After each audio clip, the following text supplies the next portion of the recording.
Welcome to the Ghosts of Plum Run Hour, only on Midwestern Marks. I'm Tim Russo, author of the Star Wars series for leftists, Ghosts of Plum Run. Thank you for joining us. Let's begin with, why are we here? The American Civil War is very much an international event. Even Marx and Engels both agreed that German immigrant radicals made up the backbone of the Union Army at the outset, and most of those had settled in the Midwest. So here we are on Midwestern Marks. When I began researching the 1st Minnesota's charge at Gettysburg, I did not go looking for a German immigrant story, let alone one about communist revolutionaries of 1848. But that's what I found. More than half of Company A present during the charge at Gettysburg on July 2nd, 1863, were German-born. And more than half of Company A's casualties in the charge were German-born. Company A, by the way, was situated right next to the colors in the charge. And at least one of those Company A Germans was a 48er who fought under Franz Sigel, a fellow named George Hedap, who appears to have been present and miraculously uninjured from the charge. So, since my godmother, Aunt Kathy, was German, but let everyone think she was Italian, Volume 2, which we read here, is dedicated to my Aunt Kathy. This is for you, Aunt Kathy. Couple notes. Our roundtable format will return soon to discuss 48ers in the Union Army generally. Joining us will be an expert on the Army of the Potomac, Professor Tim Orr of Old Dominion University, who helped me research the Ghosts of Plum Run series. So stay tuned for that. We'll also be doing an episode soon on one of the 1848 Revolution's most incredible women, Matilda Anneke, who went on to become one of America's first feminists. Our guest for that will be Dr. Allison Effort of Marquette, so stay tuned for that too. And a shout out to Caitlin Reads Books on TikTok, who reviewed the series. Thanks, Caitlin. In her review, Caitlin said, quote, "The amount of research that's gone into this is insane." To which I say, thanks for noticing, Caitlin. People tend to ask me what's real in the series and what isn't, what's historical and what's fiction. The short answer is that almost all the characters actually did exist. From our first episode, for example, Mrs. Hamburg did, in fact, exist. What we know comes from an obituary I found. The story needed the leading lady of Uniontown on that day, someone who might be in charge of throwing a ball on short notice for the Union Army. And Mrs. Hamburg jumped out. So I took those known facts, which I could verify, then I added the fiction, such as the scene from our last episode and today's. I also needed a vehicle to tell the story of slavery. Most Civil War stories erase the politics of the war, and leftists need to fix that. Another reason I'm so thrilled to partner with Midwestern Marks. So I found Toby, who in fact existed. Toby was an escaped slave who joined the 1st Minnesota as a body servant. Many regiments paid escaped slaves as support staff in this way: teamsters, laundry, cooks. But such people are never central to any Civil War story or even acknowledged. And if they are, it's grotesquely warped into lost cause myth, as in Gods and Generals, where Stonewall Jackson is depicted as hiring one of his own slaves to join his personal staff. Only one brief mention of Toby exists in the record. In testimony about the charge to the Minnesota legislature in the 1890s, a prominent member of the regiment, Judge William Loughran, mentions Toby while describing Confederate shelling at Haymarket on the march to Gettysburg. Toby thought his striped pants were being targeted by Confederate artillery, so he took them off, much to the regiment's entertainment. This likely means Toby was, in fact, with the 1st Minnesota at Gettysburg, so upon this tiny little mention, I built Toby as a character. Toby's full story is in Volume 1, but we get a little taste of it here in Volume 2 today. And going forward in Volume 2. But today's character in focus is William Colville, the regiment's colonel. Circumstance placed Colville at the back of the regiment on June 30th in Uniontown, which gave me the opportunity to weave Toby's story as a slave into Colville's motivations for fighting the war. So let's get to it. I'm going to put this microphone in the holder so I can read the book. Get it in a nice spot. There we go. And I'm going to open the book. We left off last time, the morning of June 30th, 1863, as Mrs. Hamburg tries to invite the Second Corps officers to the ball on the night of June 30th, 1863. The Second Corps is waking up after being showered with whiskey upon their arrival into Uniontown the night before. And Mrs. Hamburg learns that Colonel William Colville is not in command of the 1st Minnesota for some reason. So she ends up wandering through the camp and ends up in Company A. So we're going to get picked back up on page 13 with Mrs. Hamburg.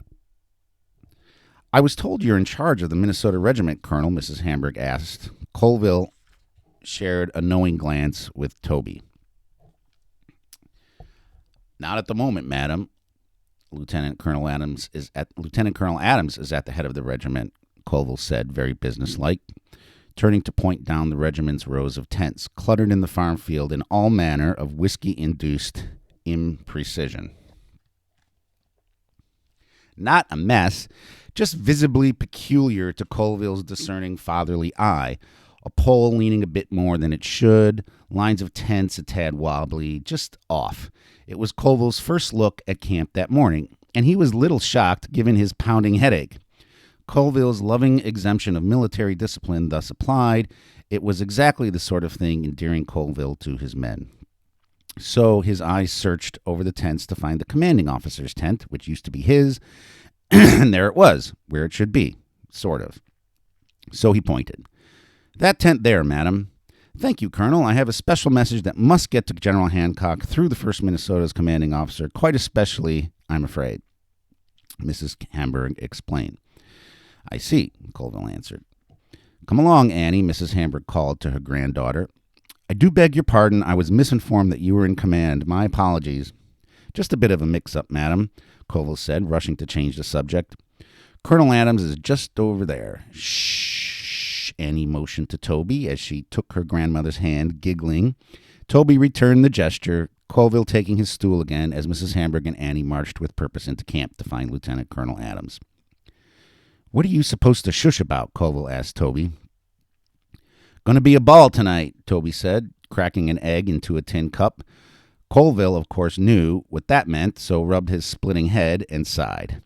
Toby laughed, cracking another egg. Fighting up north sure is different.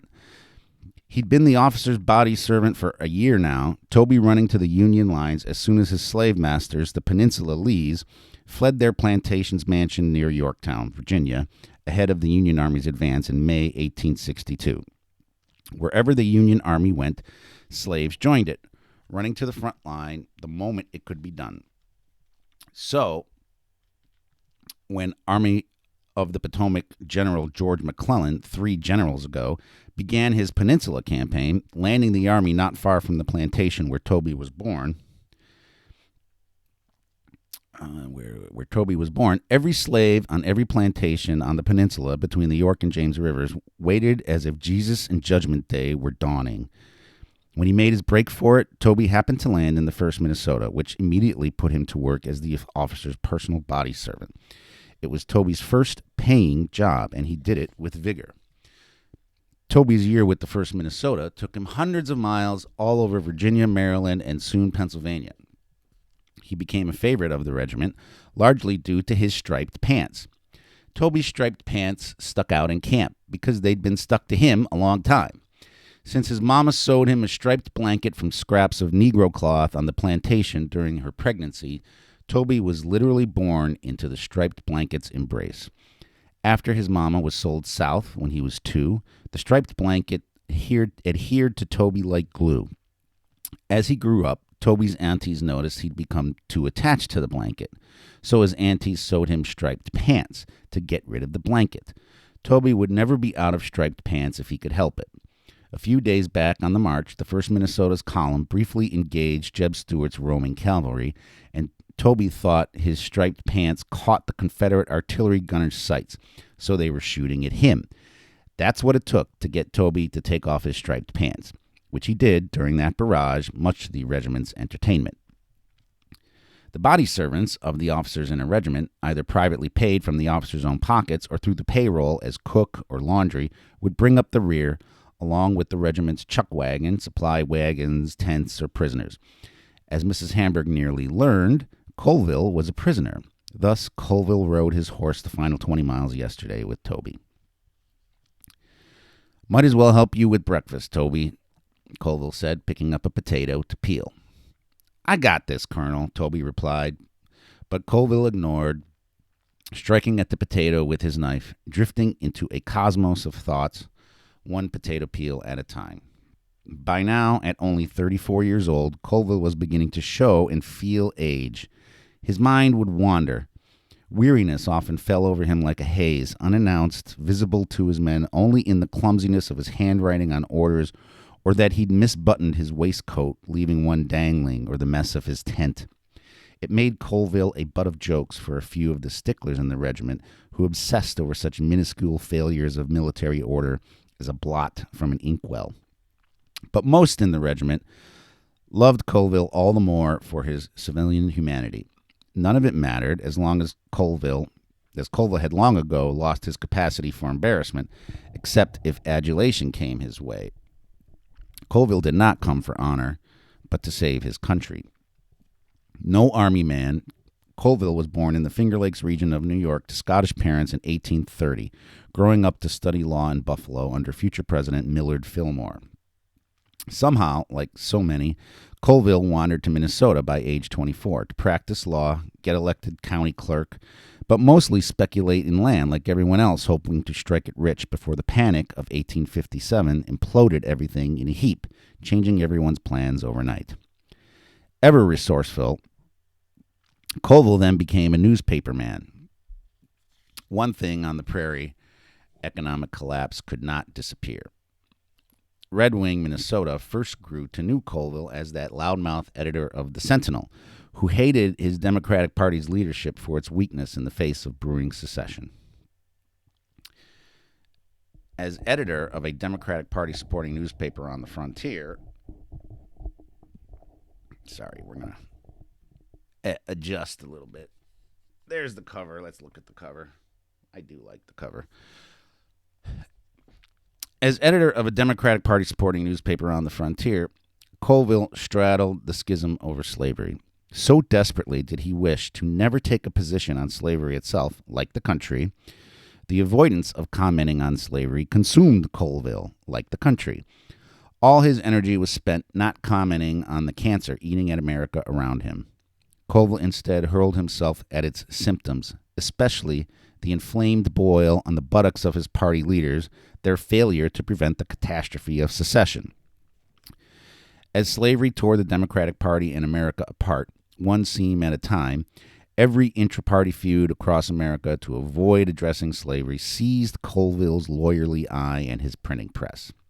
Nights spent yanking down the press himself, banging pages out one by one in a sweat. Bang another, bang another.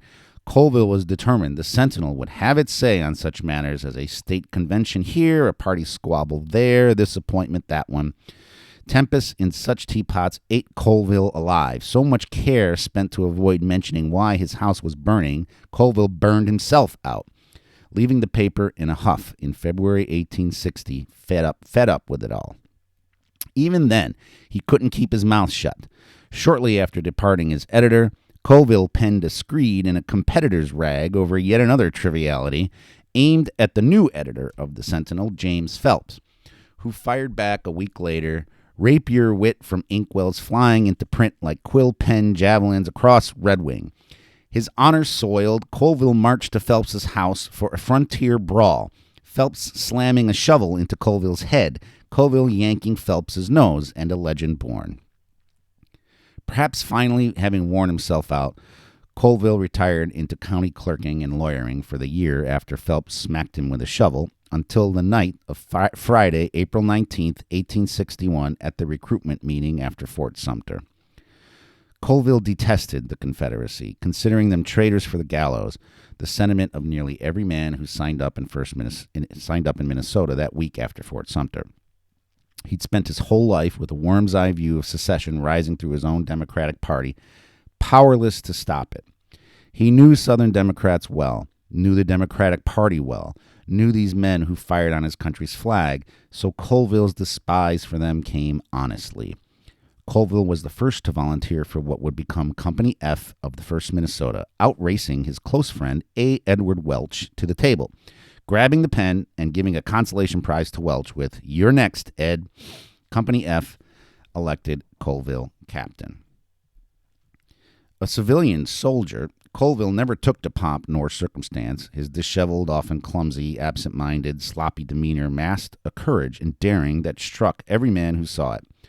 A giant at 6'5", he was no disciplinarian, leading by example only. Colville was so calm under fire he seemed indifferent even to the noise. At the First Battle of Bull Run, July 21st, 1861, the 1st Minnesota's first real action in which the regiment suffered the most casualties of any regiment in the battle, Colville was so brave he mocked a general to his face who ordered the retreat before the general even ordered the retreat. During the Peninsula Campaign in 1862, not long after Toby joined the regiment, Colville took a bullet in the chest exactly 1 year to the day before arriving in Uniontown, propping himself up against a fence to inspect his own wound, then walking to the surgeon's tent claiming it was nothing. By spring 1863, Colville had risen to take command of the entire regiment, whose reputation was to never retreat until so ordered. It ate at Colville that all he did to stop this war from coming had no effect, and probably made things worse at the granular level of his own interactions in society. It had all been futile. The lawyering for future President Millard Fillmore, who himself failed to stem the tide. The frontier newspapering, the runs for office, every word he ever uttered or printed at the ramparts of America's divide, every action he ever took, Colville now knew were less than useless. Here he was, a prisoner at the back of his own regiment, peeling a potato next to an escaped slave, chasing the rebel army blindly, a lifelong coward, being feted by not only the lady of this town, but by the entire town. Perhaps he should have been vocal about slavery one day in the Sentinel. Perhaps it was a mistake to carefully calibrate his every single word in print or in person to never mention slavery ever. Perhaps this, perhaps that. His whole life seemed a perfect waste. Spinning wheels of regret manifested into strikes of Colville's knife on the potato, till he went right through it, his knife flying, potato on the ground, startling himself to a halt, and Toby took concern. "You okay, Colonel?" Toby asked, scrambling Mrs. Hamburg's morning eggs with a fork in a tin cup.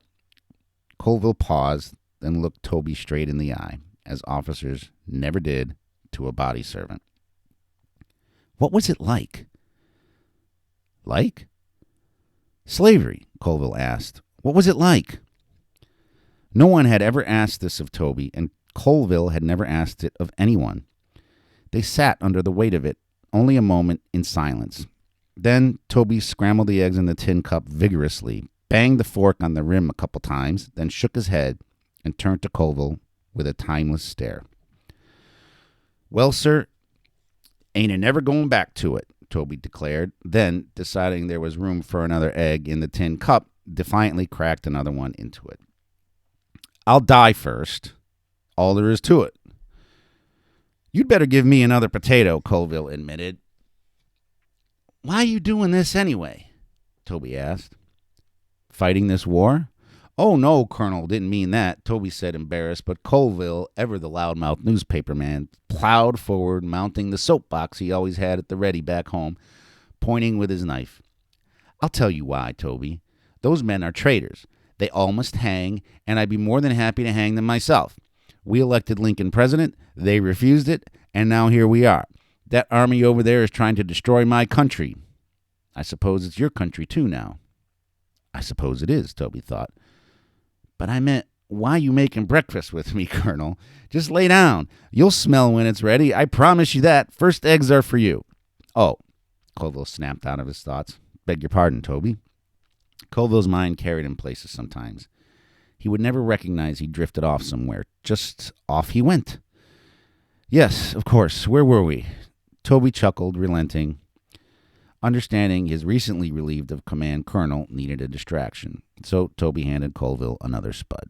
Here, you keep at the potatoes. Swiping at the next potato with his knife, Colville muttered, God damned Morgan. All this because some of us crossed the stream on a log yesterday? Toby asked. Well, in a way, Colville replied, raising his knife demonstratively. All this because a few of my men made a hoot and howl at Lieutenant Colonel Morgan for ordering them not to cross on a log, but in the water. Toby shook his head. Don't Colonel Morgan know marching in wet boots ain't no good? We had to keep moving quickly, everybody in at once, no time for single file. Toby was exasperated to laughter. I heard those men making that rattle at him. Morgan is an ass, Colville let slip. You didn't hear me say that, Toby. Don't understand Army things, Colonel. Just don't. Neither did Colville much. Them logs just sitting there, right there, to cross on them. How are your feet? Colville asked Toby, knowing full well why his men wanted to cross the Linganore Creek on a log instead of in the water. I'm okay, Colonel, but got over on one of them logs carrying my shoes, but some of these men's feet in a bad way. They just marched 33 miles after 2 weeks of averaging 15 miles a day.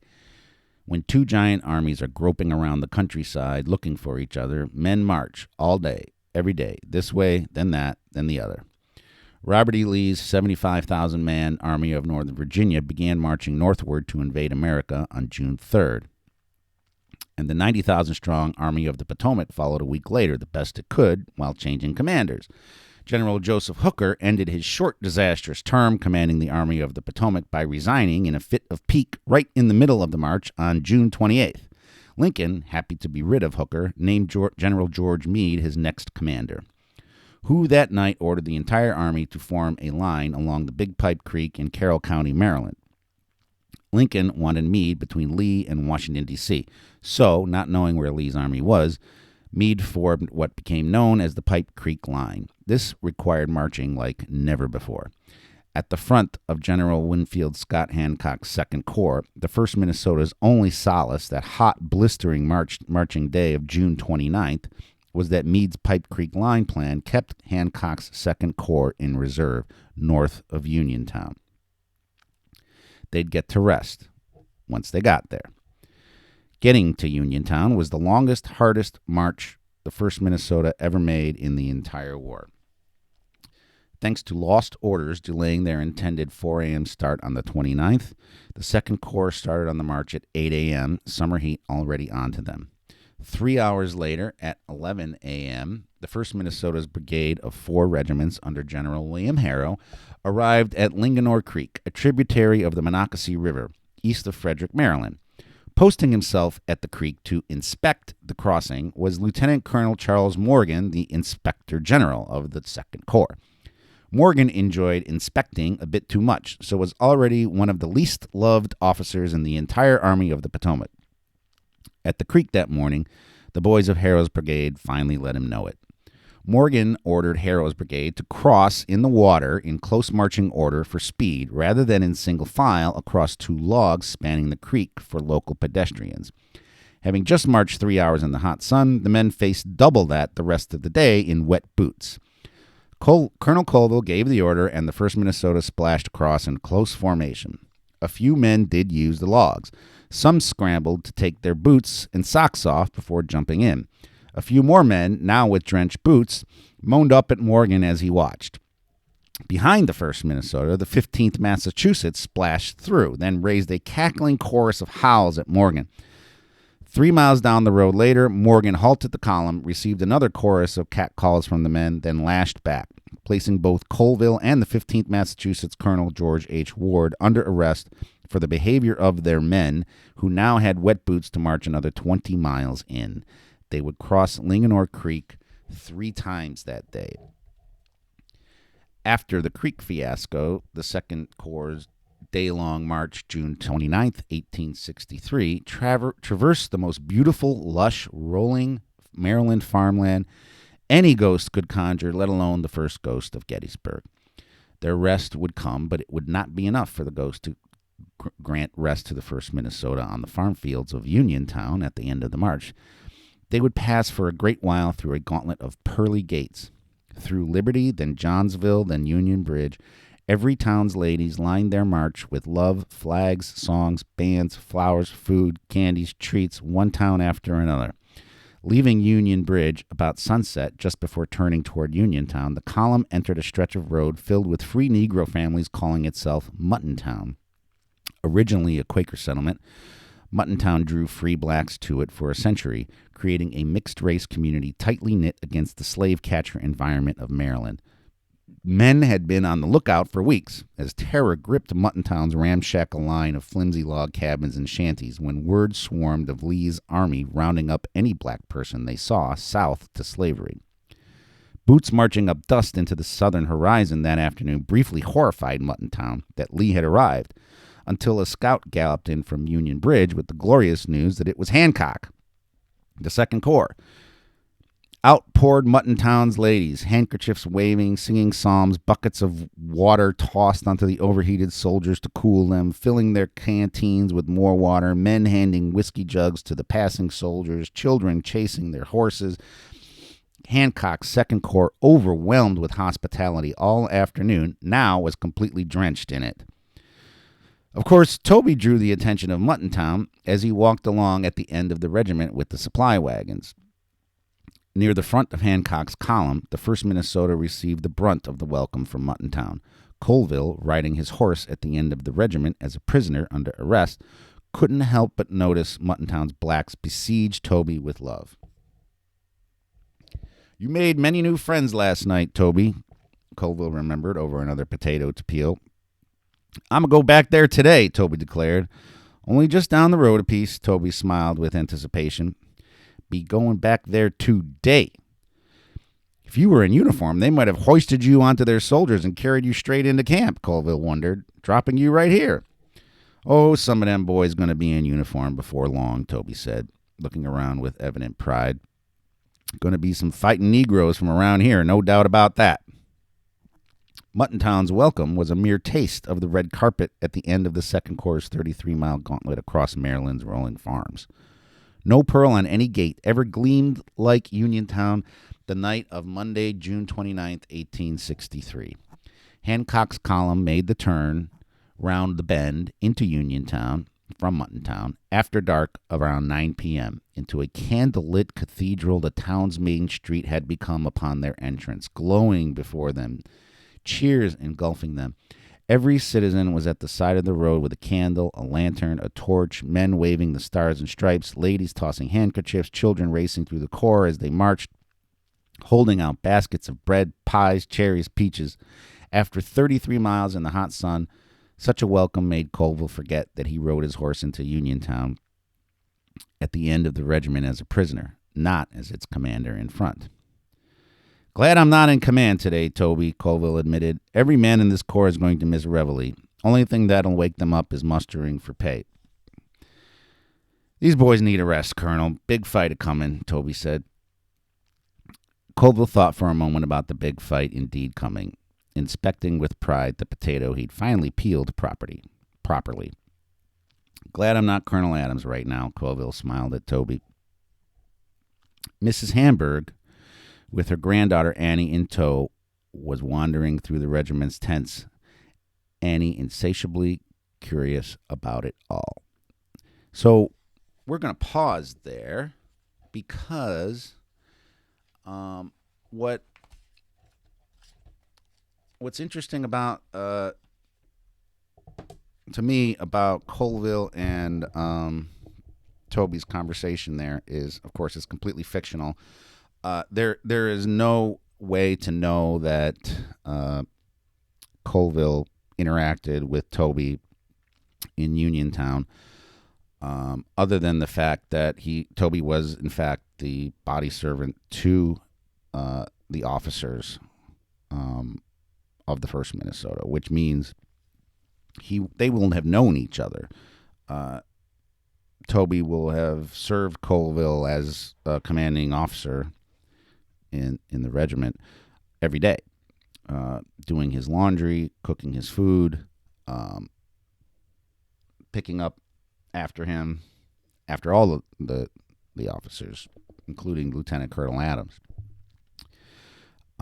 But Colville was at the back of the regiment when they marched into Uniontown. He was under arrest. He was a prisoner.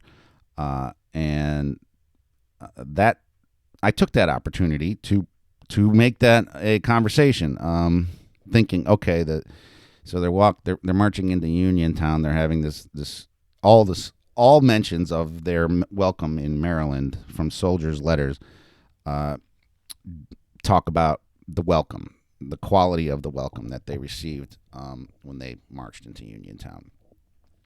So, and they all and several of the soldiers mentioned the whiskey.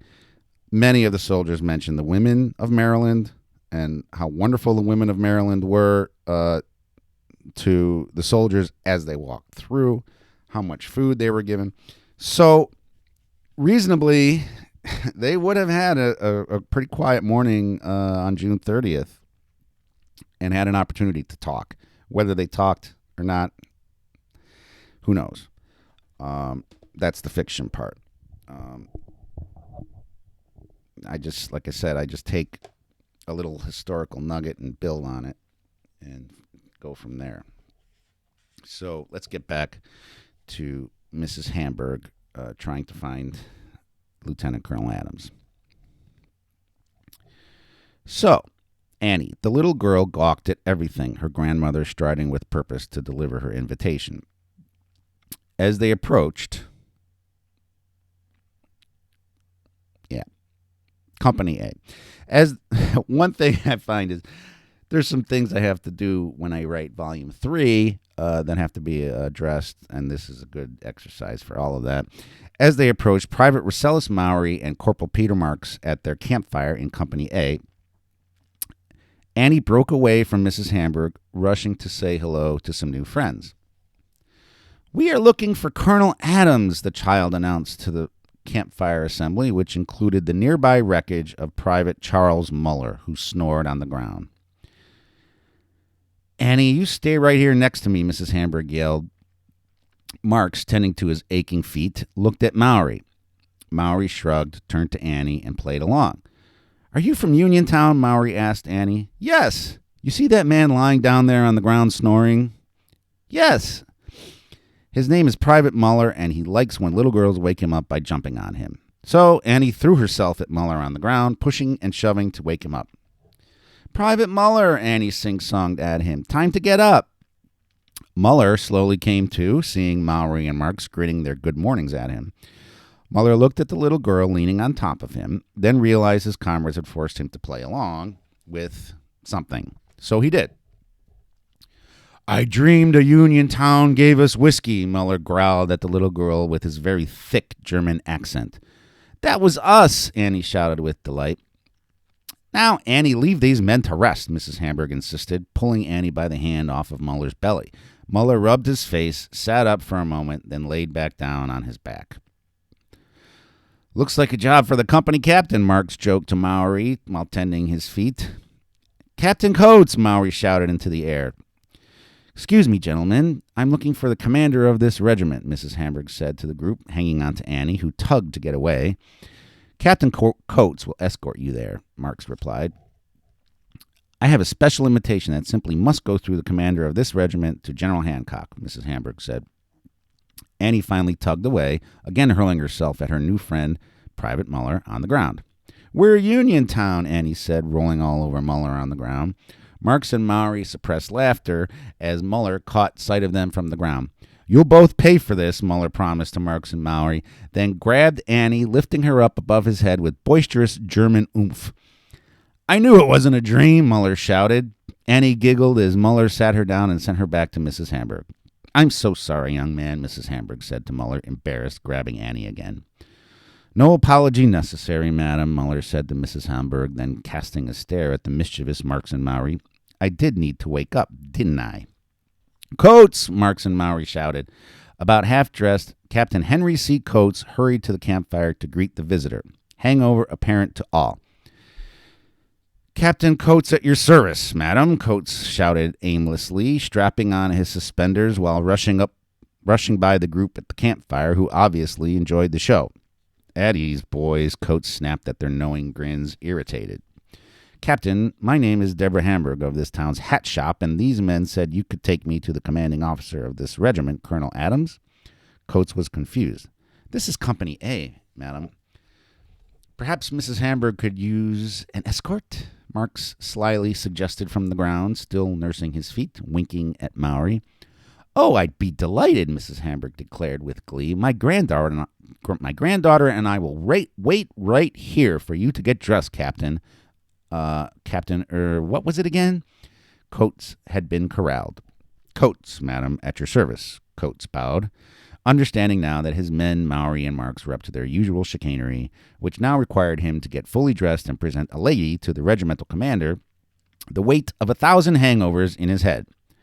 Another newsman, Coates came to Minnesota from Philadelphia. In 1856, Coates was in the first round of recruits to the St. Paul Pioneer Guard, a ragtag group of men organized in response to Sioux and Dakota scares on the frontier. Mostly, the Pioneer Guard existed for precisely the pomp and circumstance Colonel Colville had little time for. They marched around, drilled, all very publicly, in order to be seen marching around.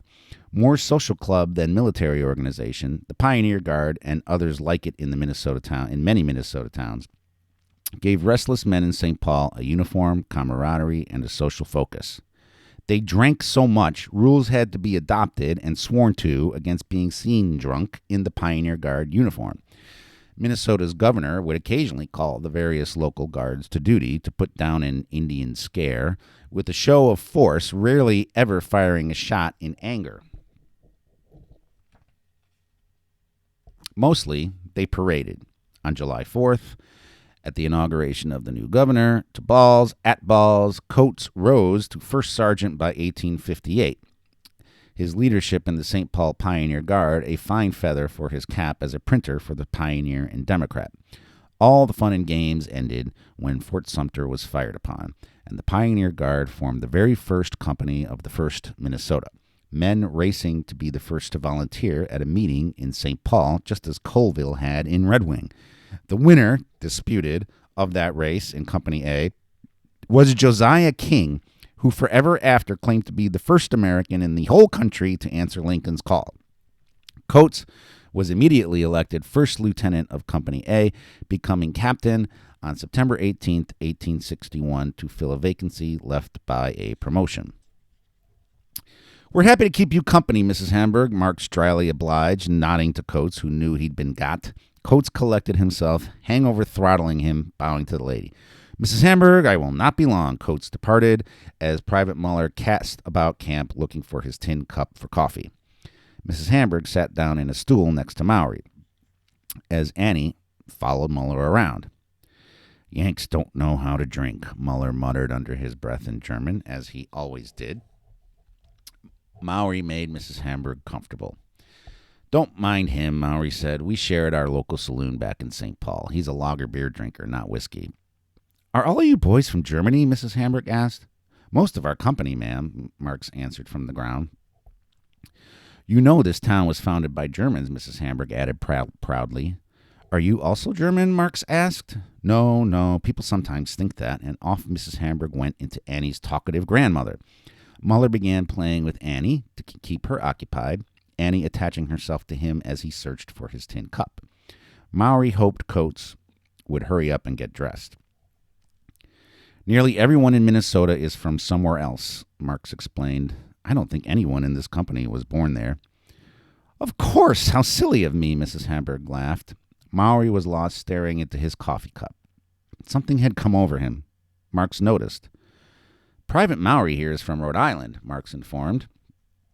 And how does a Rhode Island man end up in Minnesota? Mrs. Hamburg said, her voice echoing to silence down deep catacombs of Maury's mind, where a chasm of regret opened in a lightning strike. Back to 8 years old. In his tin cup, the coffee was an ocean of prayers, hopes, dreams, but mostly sadness and repent. Being a child, Annie noticed when someone was sad. She'd been chasing Muller around the camp, who turned the tables, chasing her, when she saw one of the people in the camp, Private Maury, not having as much fun as everyone else. So she would fix that. "My grandmother likes to talk," Annie whispered into Maury's ear, giggled, and then ran off. His journey across the cosmos of his life mercifully paused.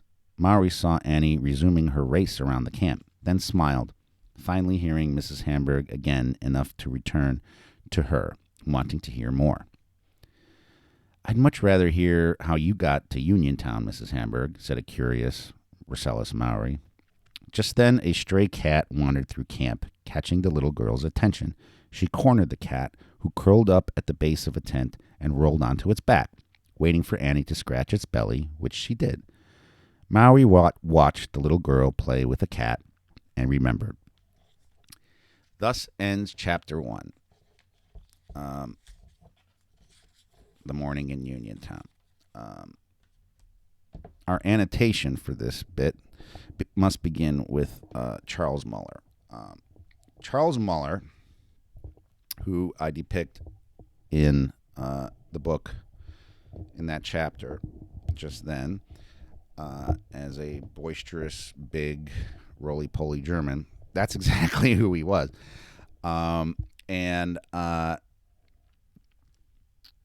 The best description of the 1st Minnesota's charge is from Charles Muller.